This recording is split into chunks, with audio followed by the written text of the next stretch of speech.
Bo'lay desang mustaqil, xonadonni ikkita qil. Mana azizlarim, sizlar uchun 4 qavatli binoning 4-qavatida 3 xonali kvartira topib qo'yganmiz. 5-daha 10-domda joylashgan. Arenterga keladigan bo'lsak, Trishtikan shundoqqina orqasidagi dom. Qanunda birgalikda ko'ramiz. Ketdik.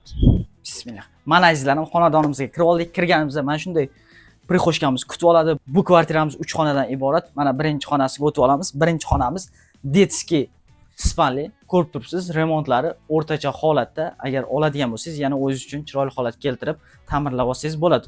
Undan o'tganimizda yonida kattalar spanli xonasi. Kattalar spanli xonasi ham mana yaxshi holatda, remontlari o'rtacha. Bu yoqda hamma oynalar akfa paketdan qilingan.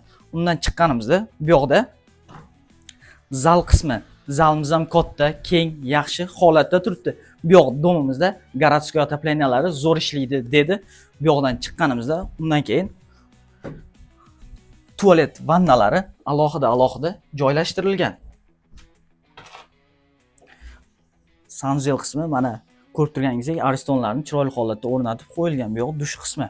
Undan o'tganimizda bu yoqda oshxona qismimiz. Oshxonamiz ozgina torroq ekan, lekin o'zingiz xohlaganingizdek chiroyli qilib mana bu yoqqa kuxniy mebellarni olib kelib taxlab qo'ysangiz bo'ladi. Undan chiqqanimizda bu yoqda bizni kattagina balkonimiz kutib oladi. Balkonimiz 6-2 yaxshi holatda. Bu yoqda mana hamma oynalari akfa paketdan. Mana azizlarim, xonadonimizni ko'rib oldik. Ko'rib turganingizdek remontlari o'rtacha holatda. Oladigan odam o'zi uchun yaxshi holatga keltirib ta'mirlab olsa bo'ladi. Gaz, svet, suvdan umuman muammo yo'q. Hamma hujjatlari notariusga tayyor. Maktab, bog'cha, magazin shundoqqina yon atrofda joylashgan. Bu kvartira narxini 32 ming etib belgiladi. Pastda raqam qoldiramiz. To'liqroq ma'lumot olish uchun aloqaga chiqsalaringiz bo'ladi.